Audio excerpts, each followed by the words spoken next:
bill, we're pleased to have join us freshman Republican Senator Rand Paul of Kentucky.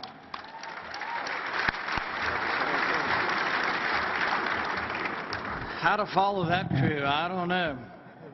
I was told this was a serious speech. I've got a really long Lincoln-esque 2 or 3 hour speech. Well, if no one laughs, I guess that'll be my excuse.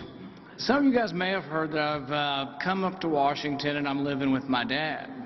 That's a little embarrassing to tell people, I guess.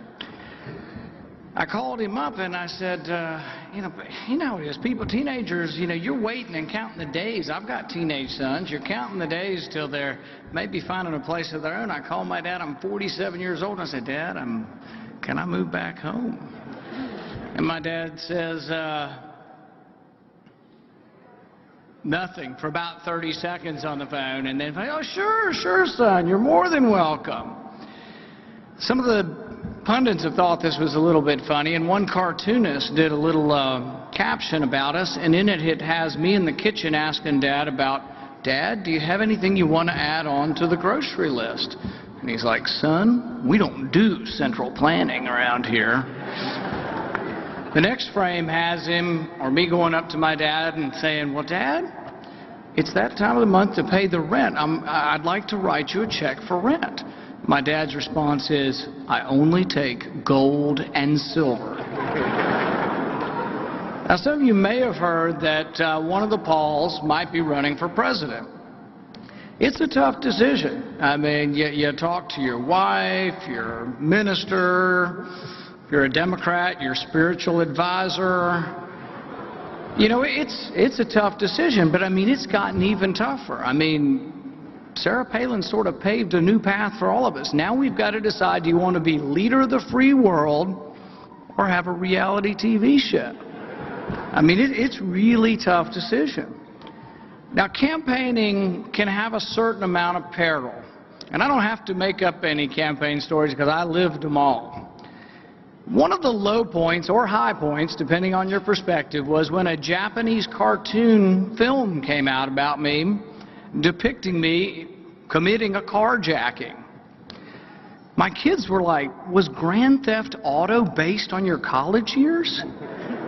Other people have asked me, they said, were you just really wild as a kid? Were you wild in college? And I said, nothing like Ben Quayle.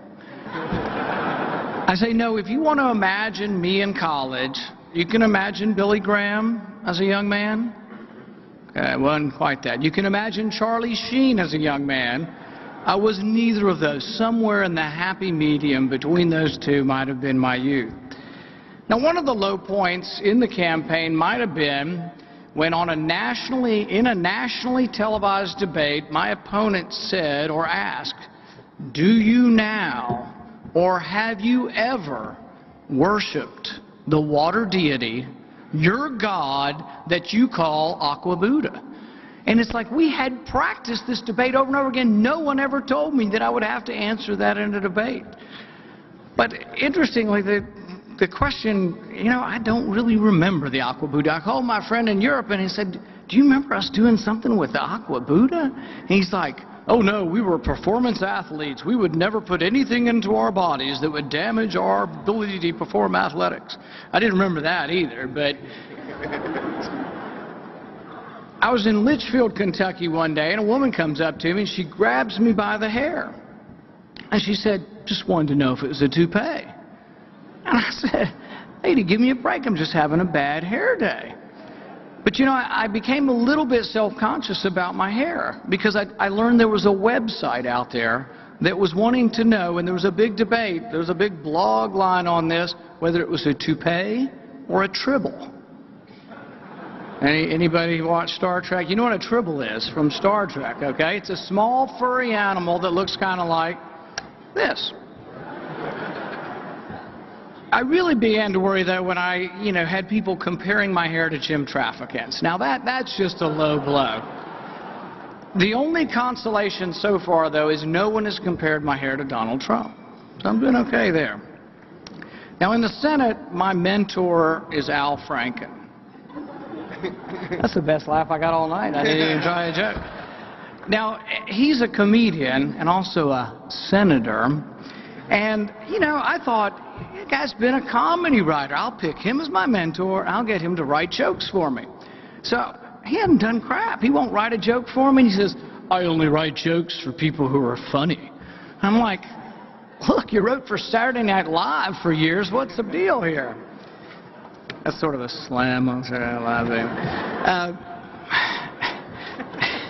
I do want to thank Minority Leader Pelosi for all her help in my campaign. I mean, I don't think I could have won without her. I mean, such consideration, such selfless sacrifice. I mean, really, to let us all read that health care bill after she passed it. I mean, I don't think I could have done it without her. Now, the President was also helpful to me, too, and I should really thank the President as well. In fact, we had a big airplane ticket blown up that we carried around. I've got a picture of my 10-year-old son holding up the airplane ticket that was for the President to come on down to Kentucky and campaign for my opponent. He never did show up. But, you know, I don't think he's going to need an opponent this year. You know, with all his flip-flops on the war, I think he'll just run against himself the next time around. Now, I'm like Congressman Quayle. I was happy to see that Newt Gingrich has staked out a position on the war. A position or two or maybe three. I don't know. He may have more war positions than he's had wives. All right, that was good. Now, I heard Mitt Romney might be running again for president. And, you know, if he wins the primary, it could be pretty contentious. Can you imagine the debate?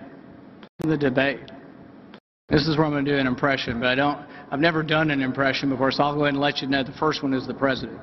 This is the President. Mitt, thank you so much for doing Romney Care and giving us all those great ideas for our health care plan. Thank you, Mr. President, for using my ideas. No, thank you, Mitt. No, thank you, Barack. No, thank you, Mitt. It's going to be a really contentious debate. It may even get to, Mitt, do you want to play golf on Saturday? Well, Mr. President, I thought you were going to be starting a new war on Saturday. Well, hell, I can do that between holes. Hell, I started the last one from Brazil. That was just mean. That really wasn't funny. I'm trying. Speaking of debates, you know, there's a big debate going on over at Fox News. It's really messed up. I mean, they don't know what to do. They just really can't decide over at Fox News. It's like, what do they love more, bombing the Middle East or bashing the president? It's like I was over there and there was an anchor going, they were pleading. One of the anchors said, please, please, please, can't we do both? Can't we bomb the Middle East and bash the president at the same time? How are we going to make this work? Now, over at MSNBC, it's a different story. No civil war there. Completely placid, no compunction. I mean, I actually liked some of the guys over there or women over there. They would say they hated preemptive war and an imperial presidency. But you know what? I think they just hated Republican wars over there. Now, people have asked me, how's your relationship with Rachel Maddow? I get that question more than any. And tell you the truth, I'm hurt. She doesn't call. She doesn't write. She didn't ask me to be her date tonight. That could be kind of complicated, probably. But the thing is I've said, you know, Rachel, I would love to be on your show again. I'm thinking, let's see, maybe when she joins Fox News or hell freezes over. Now, my wife said, don't worry about being too funny, and I don't think I have had to worry too much about that. She said, they will be drinking out there, and she says, just don't worry about being too funny, just don't be too long. Thank you very much.